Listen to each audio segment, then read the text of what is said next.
Madam Speaker. Recognizing the motion from the gentlelady from Carroll. Thank you, Madam Speaker. I have an amendment at the desk. Amendment number 793523-1. Amendment number 1. Move so much be considered the reading of the amendment. So ordered. Thank you, Madam Speaker. This amendment is simple. I would like to eliminate the training program.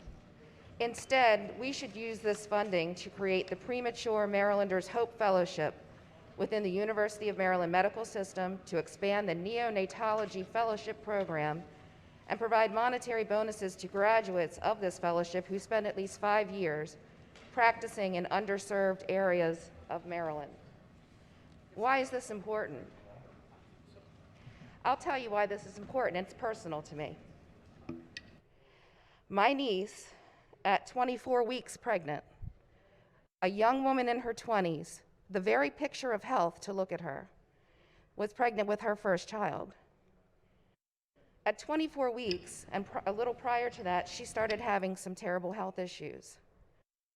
She was very lucky that where she lived and where doctors and hospitals that she had access to, Holy Cross, there were people there, doctors there, medical personnel there that could monitor her and watch her as she tried to carry her baby boy to term. She made it to 26 weeks. At 26 weeks, he was born. He was only 14 3/4 ounces. Look at the water bottles on your desk. These are almost 17 ounces. He wasn't even as big as these water bottles. As I said, she was healthy. So we thought, anything can happen during a pregnancy. We have a lot of women in here. We've all been through it, most of us. And I think it's important, if we are going to spend and allocate $3.5 million of taxpayer money, we should be doing it to help every woman. Every woman in the state of Maryland should have access to good medical care, to help them have support so that they can hopefully bring their babies into this world, that they can be cared for properly, and so that they can survive and thrive. I really hope that you'll think about that, because we are talking about taxpayer money. If you want to see his picture, my niece wrote a book about her experience. And I will say his name on this floor, Bryson.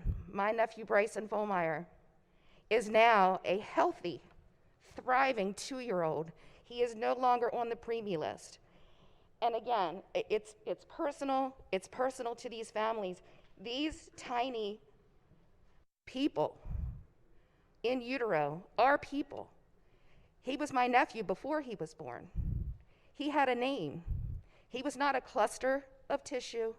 He was not a fetus. He was a baby boy.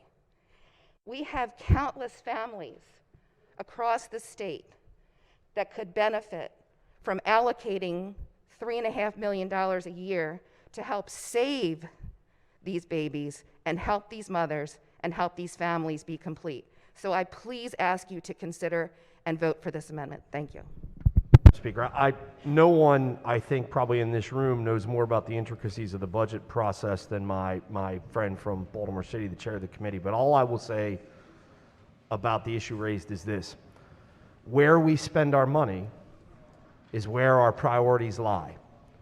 And every member, all 141 of us in this chamber, this is, for some of us, perhaps maybe the only opportunity in a meaningful way to attempt to express that with our dollars. It may not be the best, most strategic way to do an appropriations process, and I appreciate that, but the intent to spend our money where our priorities lie is the meaning of this amendment. Thank you, Madam Speaker. Okay.